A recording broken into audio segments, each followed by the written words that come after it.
The island of Sodor is surrounded by beautiful blue seas. It has fields of green and sandy yellow beaches. There are rivers, streams, and lots of trees where the birds sing. There are windmills and coal mines and docks where visitors to the island arrive. The island also has lots and lots of railway lines. Sentient locomotives with faces on their smoke boxes known as engines roam the rails. It is their job to keep the railway running. From carrying passengers to delivering goods, the engines all want to be really useful. Welcome to the Island of Sodor.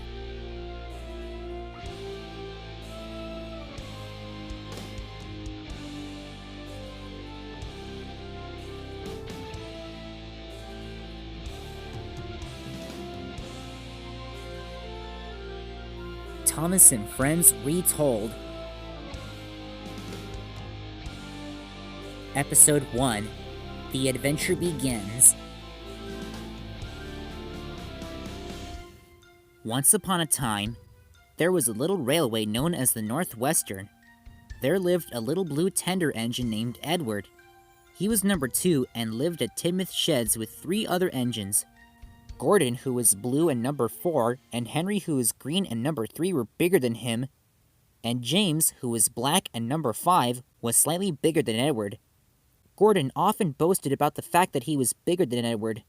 He said, "Huh, the driver won't choose you again. He wants big and strong engines like me."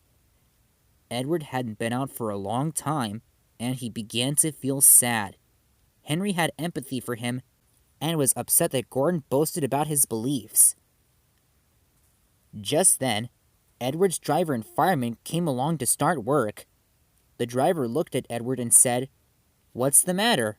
Are you feeling sad?" Would you like to come out today?" And Edward said, "Oh, yes, please." So the fireman lit the fire in his firebox and made a nice lot of steam. Then the driver pulled the lever, and Edward puffed away and blew his whistle. "Look at me! Look at me!" he said. Gordon was cross about being left behind, while Henry was proud of Edward's departure, and he went away to get some coaches. At last, Edward found the coaches, and they said, "Oh, please be careful, Edward. Don't bump and bang us like Gordon and James do." So Edward reversed to the coaches very, very gently, and the shunter fastened the coupling. The coaches were very pleased. "Thank you, Edward. That was kind. We're glad you're taking us today." Then they went to the station, where the people were waiting. Here we are. Come along. Get in quickly, please," said Edward. So the people got in quickly, and Edward waited for the guard to blow his whistle and wave his green flag. He waited and waited, but there was no whistle and no green flag. Edward was getting anxious. "Where is the guard?" he asked. The driver and fireman asked the station master, "Have you seen the guard?" "No." They then asked the porter, "Have you seen the guard?" "Yes, last night." Edward began to get cross. "Are we ever going to start?" he asked impatiently. Just then, a little boy shouted, "Here he comes!" And there the guard was, running down the hill, with flags in one hand and a sandwich in the other. He ran onto the platform, blew his whistle, and jumped into his brake van. Edward then puffed off whistling. Here we go, he said. Edward did have a happy day. All the children ran to wave as he went past, and he met old friends at all the stations, including Glynn the vertical boiler engine, aka the coffee pot. "Hello, Glynn," said Edward. "Hello, Edward. Long time no see. How are things on the branch line?" asked Glynn. "Things are going smoothly," replied Edward. "It's good to see you again." "Always nice to see you too," replied Glynn. "I better get going. See you later," said Edward as he continued carrying passengers. Edward worked so hard that the driver promised to take him out again the next day, and Edward told the other engines at Tidmouth sheds that night, "I'm going out again tomorrow. What do you think of that?" Henry was happy for him. But Edward didn't hear what James and Gordon thought, for he was so tired and happy that he fell asleep at once. Once an engine attached to a train was afraid of a few drops of rain. It went into a tunnel and squeaked out of its funnel, and wouldn't come out again. The engine's name was Henry. He was an express engine. His driver and fireman argued with him, but he would not move. "The rain will spoil my lovely green paint and red stripes," he said. The passengers got off and argued with him too, but he wouldn't move, even after the rain had stopped. The conductor blew his whistle until he had no more breath, and waved his flag until his arms ached. But Henry stayed in the tunnel and blew steam at him. "I'm not going to spoil my lovely green paint and red stripes for you," he said. Then along came Sir Topham Hatt, a.k.a. the Fat Controller, the man in charge of all the engines on the Island of Sodor. And it was his job to make sure all the trains ran on time. "We will pull you out," he said, but Henry only blew steam at him. Sir Topham Hatt told the guard to get a rope, and everyone pulled except Sir Topham Hatt because, "My doctor has forbidden me to pull," he said. But still, Henry stayed in the tunnel. When pulling didn't work, they tried pushing from the other end. Sir Topham Hatt said, "1, 2, 3, push! Everybody push! Harder! Come on! You can do it! Put your backs into it!"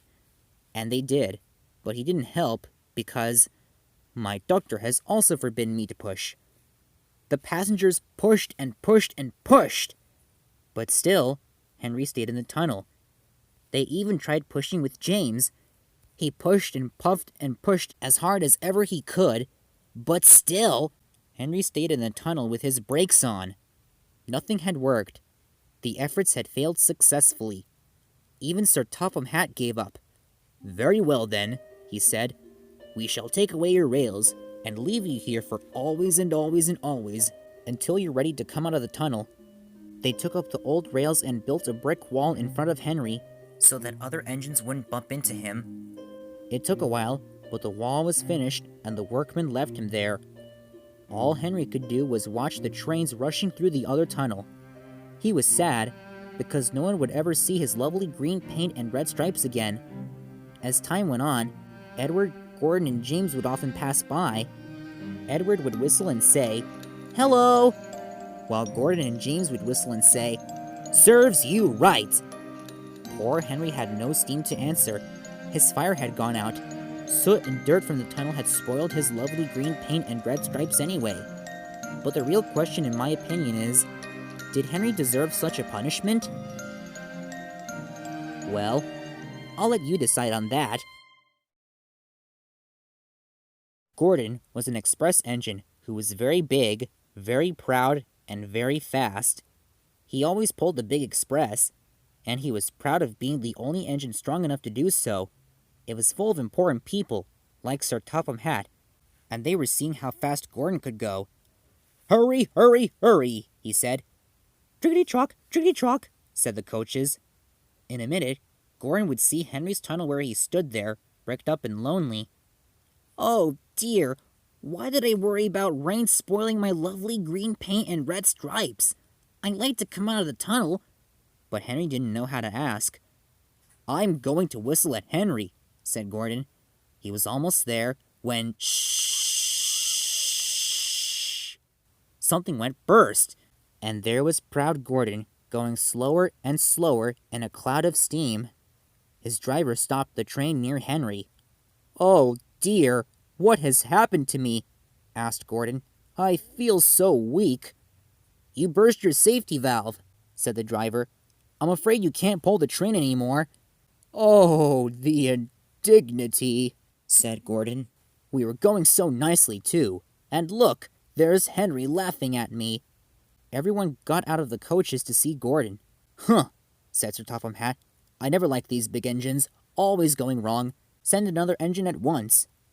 While the conductor went to find one, they uncoupled Gordon from the coaches, and he had enough puff to slink onto a siding out of the way. Edward was the only engine available. "I'll come and try," he said, and he was on his way. When he arrived, Gordon said, "Pooh, That's no use. Edward can't push the train. Kind Edward buffered up to the coaches from behind. He puffed and pushed and pushed and puffed, but he couldn't move the heavy coaches. I told you so, said Gordon. Why not let Henry try? Yes, said Sir Topham Hatt. I will. He then went up to Henry. Will you pull this train, Henry? He asked him. Oh, yes, he replied. The workmen began to deconstruct the wall. Have a nice run to ease your joints and find a turntable, said Sir Topham Hatt. Yes, sir, replied Henry. When he had got up steam, Henry puffed out, dirty with cobwebs. Oh, I'm stiff, he groaned. When Henry came back after a good run, he felt much better. Then they coupled him up. I'm ready, whistled Edward. So am I, replied Henry. Pull hard and we'll do it. Pull hard and we'll do it. They puffed together. Gordon watched as the train was leaving. We've done it together! We've done it together! Said Edward and Henry. You've done it, hooray! You've done it, hooray! Sang the coaches. Everyone was proud and excited. Sir Topham Hatt leaned out of the window to wave at Edward and Henry, but the train was going so fast that his hat blew off into a field where a goat ate it for tea. They never stopped until they came to Wellsworth, the station at the end of the line. The passengers all said thank you, and Sir Topham Hatt promised Henry a new coat of paint. Would you like blue paint with red stripes for a change? Asked Sir Topham Hatt. Oh, yes, please, replied Henry. Then I'll be like Edward and Gordon. That will be nice. On their way home, Edward and Henry helped Gordon to the Sodor steamworks, and all three engines are now great friends. And Henry was repainted blue. Wasn't he pleased when he had his new coat? He was very proud of it, as all good engines are. Henry was still scared of the rain, though. When Edward, Gordon, and Henry asked James about changing his paint to blue like them, he heavily disagreed and said that black made him look splendid. Edward was the smallest engine, and he helped with shunting cars and coaches in the yard near Knapford Station for the bigger engines. Gordon loved pulling the express, but he didn't care much for some of his other jobs. Right now, he was pulling a goods train, the shame of it, oh, the shame of it, he complained. Oh, Gordon, said Edward, it can't be that bad. Yes, it is, replied Gordon. I am a very important engine, but thankfully, I won't have to pull goods trains for long, not after the new engine gets here. New engine? What new engine? Asked Edward.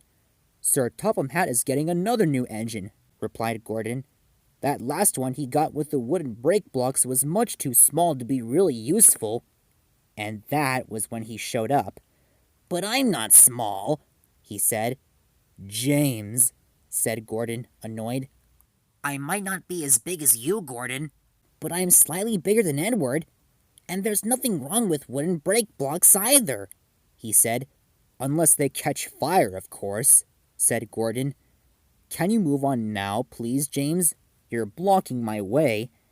And James did. So Gordon was on his way again. James was annoyed. My brakes don't catch fire. They're just as good as yours, he said to Gordon, pulling away. Gordon didn't like pulling heavy goods trains, but he especially didn't like pulling them up the big hill on the main line. Gordon struggled to get up the hill. He got slower and slower until he gave up halfway up. What's he up to now? Asked Gordon's driver. He got off his cab and said, Come on, Gordon, you're not even trying. Huh, replied Gordon. I can't do it. Those noisy cars hold an engine back. If they were coaches, now that would be different. Sir Topham Hatt got a call about the situation, so he went to Edward. Hello, Edward. I'm afraid Gordon needs your help, he said. My help, sir? Are you sure? Asked Edward. Yes. He can't get up the hill with his goods cars. Apparently, said Sir Topham Hatt. Edward whistled. Okay, sir. I'm on my way, he said, leaving the yard. Gordon was still struggling to pull the goods train up the hill when Edward arrived to help. Edward whistled. Hello, Gordon. I've come to push." "Huh, no use at all. A small engine like you," said Gordon. Edward wanted to prove him wrong, so he buffered up to the train and pushed. He was doing all the work. "Oh, please, Gordon, try," said Edward. All right, all right." So Gordon pulled, and Edward pushed with all their strength up the hill. "I can't do it," moaned Gordon. "I will do it," said Edward. "I can't do it. I will do it. I can't do it. I will do it." And before they knew it, they were at the top of the hill. "I've done it! I've done it! I've done it!" said Gordon, happily racing down the hill, whistling. "I knew I could do it," he said, leaving Edward behind. "Not even so much as a thank you," frowned Edward. Later, Edward was back in the yard when he heard a voice he had never heard before. "Excuse me, can you tell me where Knapford is?" he asked. "But this is Knapford," replied James. "Where are you from?" "Oh, right. On the mainland," the voice replied. Edward gasped. "Sir Topham Hatt's new engine!" he said in excitement. When he went by James to see the new engine, Edward couldn't believe his eyes. The engine was a green tank engine who had 6 small wheels, a short stumpy boiler, a short stumpy dome, and a short stumpy funnel. He had LBSC 70 written on the sides. "Hello," the engine said to Edward. "What's the matter? Do I have soot on my face?" "No," replied Edward. "It's just, well, you're not a big engine." "Yes, I am," said the engine. James giggled. "No, you're not." "Well, I was big enough to do my work on the mainland," the engine said, puffing away. Wait! All I meant was, you're not as big as I am," said Edward. "I may not be as big as you, but I'm very hard-working," said the engine. Just then, Gordon came along laughing. "And who are you?" he asked. "I'm Thomas, the new engine," said Edward after the engine introduced himself. "Oh, dear," said Gordon. "Sir Topham Hatt must have made a terrible mistake. I think he was expecting someone really useful." "I am really useful," replied Thomas. Gordon laughed at his statement. "For fetching coaches, perhaps." "Oh well, if you stick around long enough, you might be lucky enough to see me pulling the express," he whistled. "That would be a fine sight for you," and he puffed away. Thomas felt miserable. "Sorry about Gordon, Thomas," said Edward. "I'm afraid he's often like that. I'm Edward, by the way." "And I'm James." Hello, said Sir Topham Hatt, coming to greet Thomas. "You must be Thomas, my new tank engine. Welcome to Sodor. I am Sir Topham Hatt, the man in charge." "Pleased to meet you," replied Thomas. Sir Topham Hatt then frowned and cleared his throat. Thomas was confused. "Sir, you're supposed to call him Sir," whispered Edward. "Oh, I'm pleased to meet you, Sir," said Thomas. "I'm very pleased to meet you, too," replied Sir Topham Hatt. "Now, as you can see, I'm a very busy man, and this is a very busy railway, so I expect you to make yourself really useful right away. Edward will show you what to do." And Sir Topham Hatt left. Shortly after, Thomas went to work. He was clumsy, bumping into cars, and was in James' way by accident at Knapford. "Oh, that's very useful, isn't it?" said Gordon, having another small engine to get in the way. "He's still learning, Gordon," said Edward. "I'm just showing him what to do." Thomas was in Gordon's way. He tried to get out of it as Gordon left the platform, but Thomas almost ran into Henry's train coming by. Thomas chuckled nervously. As he worked, Thomas wouldn't look where he was going or where he was. Sometime later, Thomas and Edward were watching Gordon napping on a siding. "Watch this," Thomas said to Edward, approaching Gordon. Thomas whistled loudly. Wake up, lazy boiler! Why don't you work hard like me for a change? You can't catch me! Shouted Thomas. He and Edward had a good laugh. Oh, the indignity, moaned Gordon. That night, it was about to rain, and Thomas was the smallest engine at Tidmouth Sheds. But at least his new friend Edward was there too. I like being on Sodor, Edward, said Thomas. I just can't wait until I get to pull trains. Said James. You better learn how to shunt cars and coaches first, Thomas, said Edward. I'll get the hang of shunting soon, Edward, he replied. But I want to see the world, Thomas said, referring to the whole island of Sodor. Gordon groaned. Just then, Henry came in on the turntable to Tidmouth. He began to turn. Faster, faster, faster! Oh, turn, turn, turn, said Henry, anxious. Who's that? Asked Thomas. That's Henry, replied Edward. He's a very kind engine, but he's a bit of a worrier. The thunder clapped as Henry raced into his berth. And he doesn't like rain, Edward continued. At last, it began to rain, and Henry was glad to be in his berth. And so, Edward told Thomas the sad story of Henry.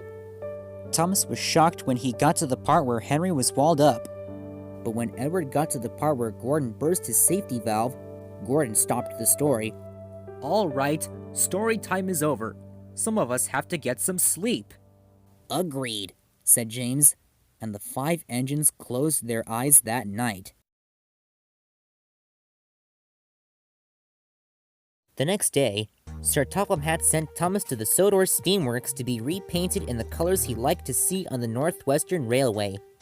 Thomas liked the steamworks. There was hustle and bustle, sparks and spanners, and it was lively and friendly. First, the workmen scraped off Thomas's green paint, which tickled him. Soon, he was cloudy silver. The workmen were about to paint Thomas pink. Thomas was confused. By the time they finished painting him pink, the workmen showed Thomas that they were going to paint him blue, meaning that the pink paint was his undercoat. Thomas understood the process. The workmen repainted Thomas, cleaned his lamp, and the final touch was giving him a number. Thomas was given the number 1. The work was finally complete. Thomas whistled and thanked the workmen for all their hard work. A short while later, after he let his paint dry, Thomas went to the yard to show Edward his new livery. Edward! Edward! He shouted excitedly. Look, Edward, look! I'm blue, just like you! Edward chuckled. And also like Gordon and Henry. You're also number 1. Thomas gasped with excitement. Does that mean I'm the best? He asked. Gordon and James came into the yard. The last number 1 was a coffee pot, said James. Coffee pot? Asked Thomas. Coffee pot is just a nickname for an engine with a boiler that points up in the air, like those things people make coffee in, said Edward. The coffee pot engines used to look after one of the branch lines, but they don't work there now, continued Edward. Although, I think the last one might still be on a siding. It had been some time since Edward saw Glynn on his day out. Stop chatting and bring me my coaches, Gordon whistled impatiently. James whistled too, and the 2 engines left the yard. You better do it, Thomas. I have a train to pull today, said Edward. But I thought we were going to be working together, said Thomas sadly. We are, just not all the time, replied Edward. Gordon whistled impatiently. My coaches, he shouted. And Edward left the yard with his train, and Thomas went to fetch Gordon's coaches. Thomas found 2 sleeping orange coaches with 1 face on each end. He coupled up to them and pulled them out of the siding. It woke them up. Oh! I say, where are you taking us? Asked one of the coaches. To Gordon. It's time for the express, replied Thomas. But we're not the express coaches, they replied in sync. I'm Annie, and she is Clarabelle, said Annie. And the express coaches are on the other sidings, said Clarabelle. Gordon's coaches all agreed with Annie and Clarabelle. Thomas felt silly. "Oh, I'm terribly sorry, your ladyships," replied Thomas, moving them back into the siding. "You see, I'm new around here. I'm Thomas," he whistled, leaving the two coaches. "Oh, what a sweet little engine," said Annie. "Indeed, Annie. Delightful," replied Clarabelle. "He'll go far, Clarabelle. Just you wait and see," said Annie. Thomas fetched Gordon's coaches, and the express was underway. Thomas wasn't used to working in the yard on his own. It was very busy all day long. He was still clumsy and bumped into cars and coaches. That evening, Thomas was filling up trucks with coal in the yard when James showed up with Annie and Clarabelle showing off. "Here's James," he said. "Oh, James! Careful!" said Annie as she and Clarabelle were biffed and bashed. They were James's coaches. Thomas began to smell smoke. "Do you smell something smoky, James? Like a burning smell?" he asked. "No." "Not really. Nothing out of the ordinary," replied James. He uncoupled from Annie and Clarabelle and left the yard. By the time Thomas finished filling up the trucks with coal, he saw Henry filling up with water. "Hello, Thomas." "Hello, Henry," they greeted each other. "Henry, can I ask you something? Did you really hide in a tunnel because of some rain?" asked Thomas. "Yes, Thomas, I did," replied Henry. "But rain is just water, the same as you put it in your boiler," said Thomas. "So how could you be afraid of it?" "I don't want my lovely blue paint and red stripes to be spoiled. I don't like being teased about it," replied Henry. "But I'm not teasing, Henry. I was just asking," said Thomas. "I mean, you can't stop the rain, and you don't want to go around worrying all the time." "I don't worry all the time, Thomas," whistled Henry. "I hardly worry at all when it's sunny," and he puffed away. Thomas was confused, but he and the other engines returned to Tidmouth sheds for the night. The next morning, Thomas found it hard to wake up. His fire went out, and there wasn't enough steam. Henry whistled to wake Thomas up. "You need to wake up, Thomas. It's nearly time for the express," he said. "Gordon will be waiting for his coaches." At last, when his driver and fireman put some shovels of coal in his firebox, Thomas started. Oh dear, must get going, said Thomas, leaving Tidmouth sheds quickly. Gordon was waiting for his coaches at Knapford impatiently. "Hurry up, you!" he shouted to Thomas. "Hurry up yourself," he replied, fetching the coaches. Then, an idea flew into Gordon's funnel and smoke box. Yes, I will," he said. Gordon hadn't forgiven Thomas for waking him up from his nap, and frankly, Thomas never apologized in the first place. Now was the time for Gordon to make his move. He started off so quickly that there wasn't enough time to uncouple Thomas from the coaches. Gordon was pulling the express and Thomas along the branch line. Stop! Stop! Shouted Thomas. Gordon blew his whistle and laughed. Come on, keep up, he said. Poor Thomas was going faster than he'd ever gone before. Stop! Stop! He shouted again. Hurry, hurry, hurry, said Gordon. He doesn't deserve this! He doesn't deserve this! Said the coaches, feeling bad for Thomas. He was out of breath, and his wheels hurt him, but he had to go on. They passed Edward coming the opposite direction. He was surprised. Express coming through, said Gordon. The train was still going fast until they reached Wellsworth. At last, the train came to a complete stop. Gordon's payback had worked. Thomas was exhausted as he was finally uncoupled from the coaches. Well, little Thomas, now you know what hard work is like, don't you? Said Gordon. The coaches apologized to Thomas as Gordon puffed away with them. Poor Thomas had no steam to respond. He went to a water tower to rest and have a nice long drink. Maybe I don't have to tease Gordon for fun or to feel important, thought Thomas to himself, and he puffed slowly home. The next day, Thomas was back in the yard again. He was cross. It's not fair, he said. All the engines pull trains except me. I never go anywhere.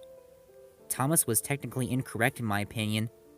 He was shunting some cars when he saw some unusual looking ones. I wonder where those cars are meant to be going, said Thomas. They had a face on each car and were sleeping. Thomas got close to them and said, Wake up, lazy wheels! Judy, Jerome, emergency, they said. Where's the accident? Is an engine off the rails? Or is it a breakdown? A fire? A bridge out? They panicked. No. I just wondered where you were going, that's all, said Thomas. Thomas, called Clarabelle nearby. Over here. She called Thomas over to her and Annie. Sorry to disturb you, said Thomas to Judy and Jerome. Disturb us? Asked Judy. Thomas went to see Annie and Clarabelle as Judy and Jerome chattered. You mustn't touch those cars, said Clarabelle. That's the breakdown train, said Annie. But why are they in the yard if they're not meant to be shunted? Asked Thomas. Don't they ever go anywhere? Only in emergencies, replied Clarabelle. Like when a poor helpless coach needs lifting back onto the rails, said Annie. Judy and Jerome went back to sleep. Okay, I won't bother them again, unless it's an emergency, said Thomas. Just then, James went by to show off again. When he applied his brakes, his driving wheels spewed out smoke, but James didn't notice. Ta-da! He shouted. You can take away my cars now, Thomas. I'm ready for my coaches. Oh, said Annie and Clarabelle in sync. You're such a show-off, James, said Annie. Maybe I am, he replied. But just you wait and see if Sir Topham Hatt doesn't give me my own branch line soon. Suddenly, Thomas began to smell some smoke again. There's that burning smell again, he said. James saw it, but tried to blow it away and pretended that nothing was wrong. The next morning at Tidmouth Sheds, Henry wasn't feeling well. He wouldn't come out of the shed. Is it because you think it might rain, Henry? Asked Thomas. The weather was cloudy that day. No, Thomas, replied Henry. I think there's something wrong with my boiler. I might not be able to pull some coaches today. Maybe your firebox needs warming up, said Thomas. I'll go fetch your coaches and pull them for today. And he left Tidmouth Sheds to do so as Henry was confused. Thomas found the coaches and was pushing them to Knapford Station. He passed by Edward coming the opposite direction. What are you so happy about today, Thomas? Asked Edward. If Henry doesn't come, I might get to pull his train, replied Thomas. It's not as easy as you think, Thomas. Pulling trains is hard work, said Edward. When he made it to Knapford Station, Thomas waited and waited. But still, Henry didn't come. Sir Topham Hatt was getting impatient until he gave up. He turned to one of his assistants and said, You'll have to find another engine. There's only Thomas, sir, he said. Thomas smiled big. You'll have to do it then, Thomas, Sir Topham Hatt said. Be quick now. Yes, sir. Sir, said Thomas excitedly. He raced around to the front of the coaches and backed up to them with a bump. Remember, don't be impatient now, Thomas. Wait until everything is ready, said Sir Topham Hatt.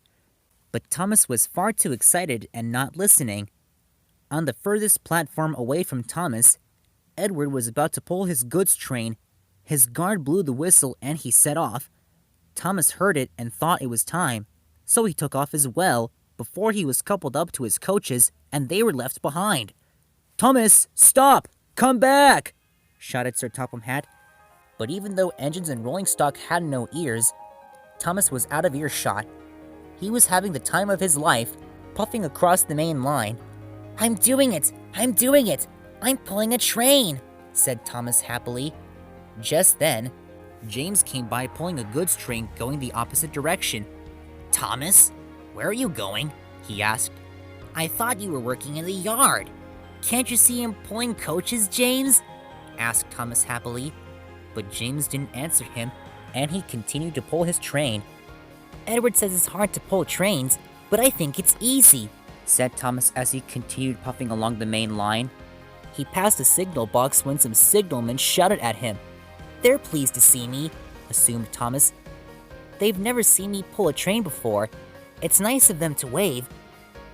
Thomas then spotted a red signal up ahead near another signal box. Oh, bother, he said.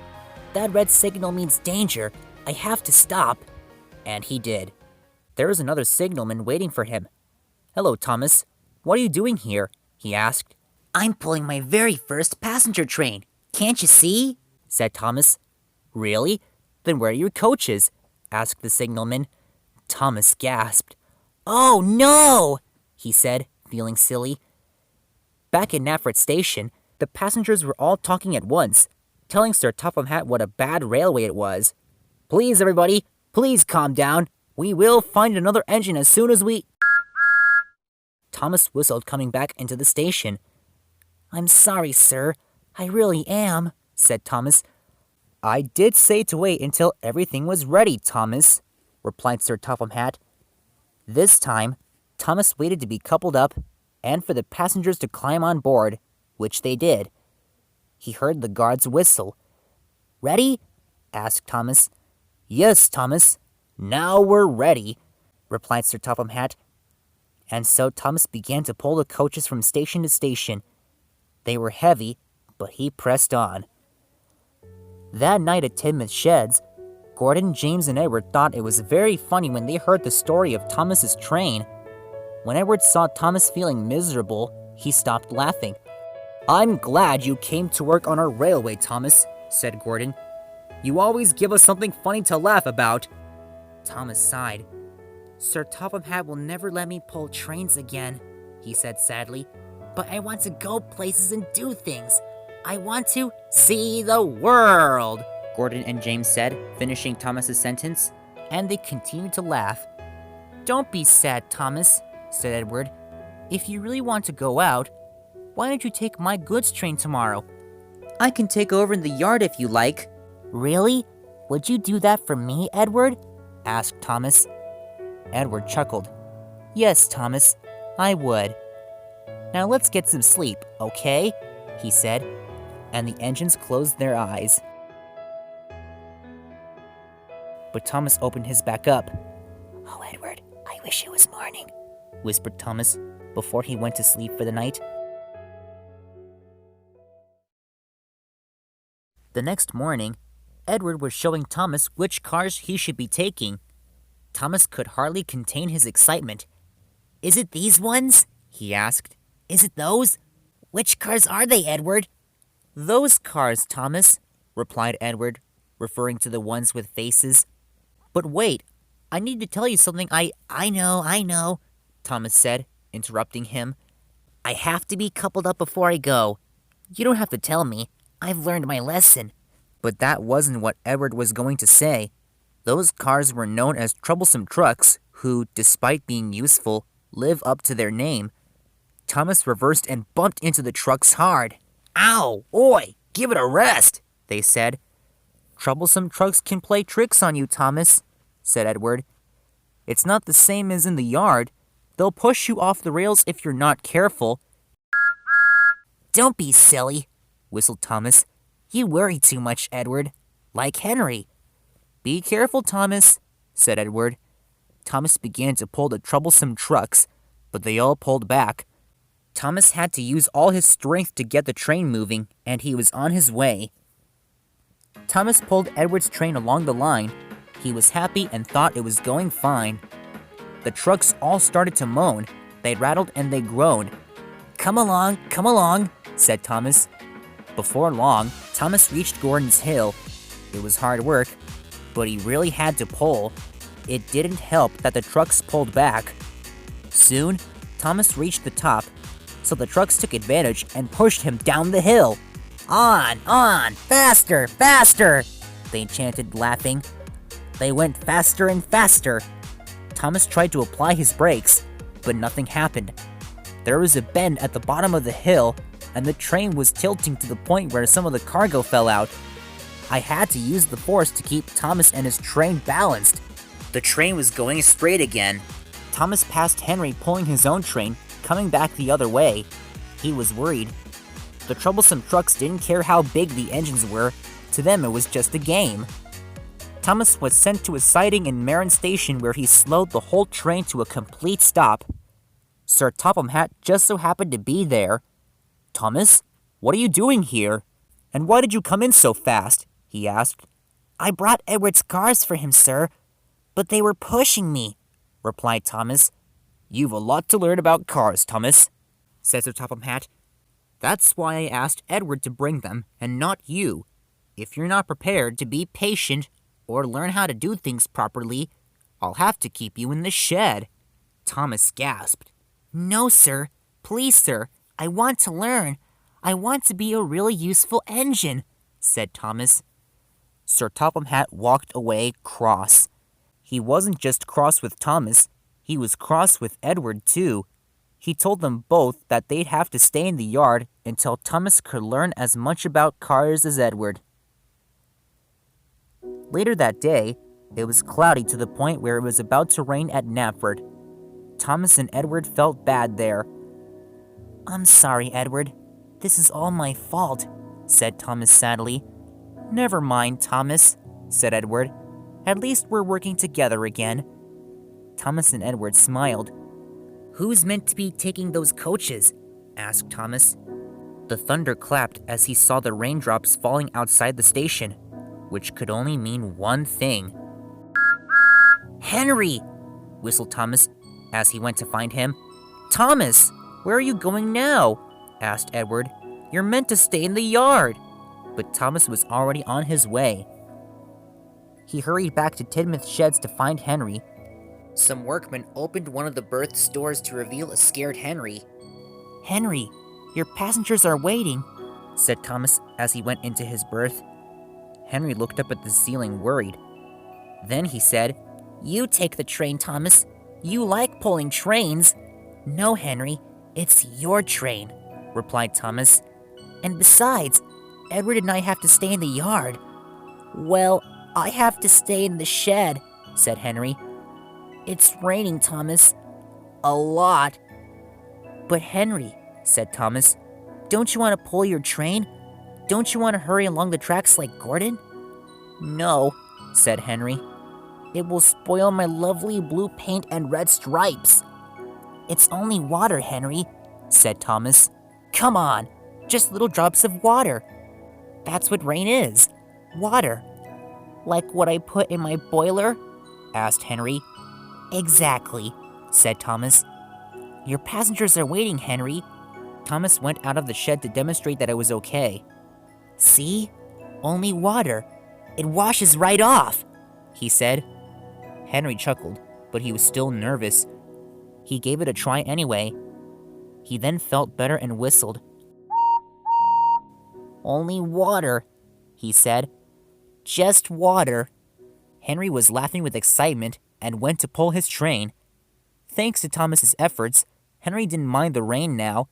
He knew that the best way to keep his paint nice was not to seek shelter, but to ask his driver to rub him down when the day's work was over. The next day, Thomas worked hard in the yard. He knew that he wasn't as clever as he had thought. Besides, he wanted to learn all about cars and coaches to be a really useful engine. Thomas was with Edward. "Sir Topham Hatt is coming by this afternoon, Thomas, to see how you're getting on," said Edward. "I'm getting on okay now, aren't I?" asked Thomas. "Of course you are," replied Edward. "I think you nearly know as much about cars as I do now." The two engines agreed with each other. Suddenly, they heard something in the distance. "Shh! Can you hear that?" asked Edward. The sound got louder and louder. And then there was trouble. "Help! Help! They're pushing me! They're pushing me!" It was James. He was being pushed by the troublesome trucks he was pulling. His driving wheels were spewing out smoke. On! Faster! Faster!" the trucks chanted, laughing. James flew by Edward and Thomas. They were surprised. "James!" shouted Thomas as he went after him. "Thomas, come back!" shouted Edward. But Thomas had a train to save. James raced along the line with the troublesome trucks pushing him. Oh, dear! He shouted. On, faster, faster! The truck shouted. I don't want to go any faster! Help! Help! Shouted James. He tried to brake, but his driving wheel sparked and continued to spew out smoke. Thomas caught up to James. Thomas! Shouted James. Use your brakes, James! Use your brakes! He shouted. I can't! My brake blocks are on fire! Replied James. They're made of wood! Fire spewed out and hit Thomas. He then had a plan. I'm going to couple up behind you, James, shouted Thomas. I'm going to try and slow you down. And Thomas went to the back of the train. Hurry, Thomas, shouted James. Hurry, hurry, hurry, chanted the trucks. Thomas switched tracks to get behind the train. He then called out to James's guard in the brake van. Couple me up, I need to slow James down. Right, he said. So he got his hook ready, and Thomas got close to the brake van. The guard tried to couple Thomas up, but missed. Oh no! Try again, shouted Thomas. Right. And he tried again. We mustn't give up, we have to try, shouted Thomas. He hit a tree branch, causing him to fall behind a bit. Faster, faster, the guard shouted. But before they tried again, James was hitting a sharp bend. The train tilted. I'm coming off the rails, shouted James. And his train tipped over and slid across a field, kicking up rocks and dirt. Thomas screeched to a halt. Everything was quiet. Dirt clouds filled the air. Luckily, James's guard, driver, and fireman weren't hurt. But Thomas's plan to save James failed successfully. Edward was right. Cars can run an engine right off the rails, said Thomas, devastated at the scene. He saw that James had survived the crash and also felt miserable. Then, an idea flew into Thomas's funnel and smoke box. Stay right there, James. I'll go and get help, he said as he puffed away. At the yard, Sir Topham Hatt was with Edward when they saw Thomas puff by in a hurry. Was that Thomas? Asked Sir Topham Hatt. Thomas buffered up to Judy and Jerome. Wake up! Wake up! Emergency! Emergency! Shouted Thomas. Judy? Jerome? Emergency! They said. Some workmen were watching. James is off the line! His brakes were on fire! Shouted Thomas. Right! We're ready! Crew up! They said. The workmen got on board Judy and Jerome, and they coupled up Thomas to them, and he was off. Sir Topham Hatt was confused. Thomas, what do you think? Sorry, sir, but this is an emergency, explained Thomas as he left the yard with Judy and Jerome. Edward and Sir Topham Hatt were confused. At the field, Judy and Jerome were at work clearing the mess. Thomas pushed some troublesome trucks away. Oh dear, go gently, they said. I hope this will teach you troublesome trucks a lesson, replied Thomas. Judy and Jerome were about to lift James back onto the rails. Have you got him at the front there, Judy? Asked Jerome. Yes, Jerome. Ready to lift, she replied. Me too. Let's go! They lifted James' main body up in the air. He was worried. You're all right, said Jerome. We've got you, said Judy. At last, James and his tender were lifted safely onto the track. Sir Topham Hatt came on Edward to make sure that everyone was okay. He was proud. Well done, Thomas, he said. Now, I'd like you to take James to the steamworks. Do you know the way? Yes, sir. I do, sir, replied Thomas. It's where I was painted blue. Sir Topham Hatt chuckled. That's right. So Thomas coupled up to James and took him to the steamworks while Edward and Sir Topham Hatt stayed behind to continue cleaning up the mess. That night at Tidmouth Sheds, Edward, Henry, and at least a dozen workmen were very happy to see Thomas indeed. The workmen cheered as he went on the turntable to turn around and enter his berth. Well done, Thomas, said Edward. You really were the best engine. Even Gordon seemed impressed. What you did was terrific, said Henry. Really useful. That's what I'd say, said Sir Topham Hatt, seeing the engines. James will have new brakes, a bit of repair here and there, and a new coat of paint. And to you, Thomas, due to your unselfish bravery and heroism, you have shown yourself worthy of having your own branch line. Thomas gasped. My own branch line? He asked. Everyone but Gordon congratulated him for the reward. But who will fetch our coaches for us, sir? Asked Gordon. Tender engines are not meant to shunt. I don't know, Gordon, replied Sir Topham Hatt. Perhaps you'll have to fetch your own until I can get another small engine, like Thomas. But, stammered Gordon. Thomas, Edward, and Henry laughed. A few days later, at the yard, Thomas and Edward were there when another engine came in. They had never seen him like this before, in his red livery and metal brakes. The engine cleared his throat. James, is that really you? Asked Thomas. Of course it is, he replied. How do you like my new paintwork? Wow, James, you look splendid, replied Thomas. I know. Even more splendid than black, as red is the new black, said James. I'm ready for my coaches. That's when the bad news for him came. We're Thomas's coaches now, James, said Annie. That's right, said Clarabelle as Thomas whistled. And he's got his very own branch line, too. James was speechless as Thomas pulled Annie and Clarabelle. Edward followed them. Off to see the world now, Thomas? He asked.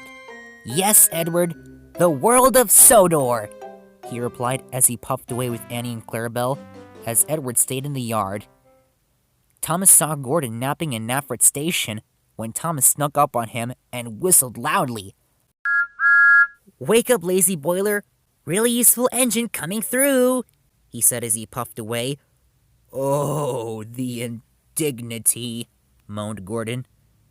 Thomas puffed along the countryside and passed by Henry coming the opposite direction. They greeted each other.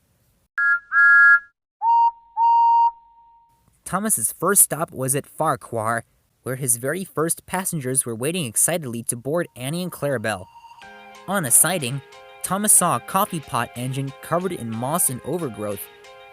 You must be the new number 1, he said. I'm Thomas. Well, look after the branch line, Thomas, and wear that number with pride. Don't worry, Mr. Coffee Pot, I will. You can count on me, whistled Thomas as he puffed away with the passengers. But I'm not Mr. Coffee Pot. My name is Glenn, he chuckled. Thomas was happy as can be to finally be starting his new life on the island of Sodor. The adventure had finally begun. And he really is the really useful engine we adore. Next time, a new beginning.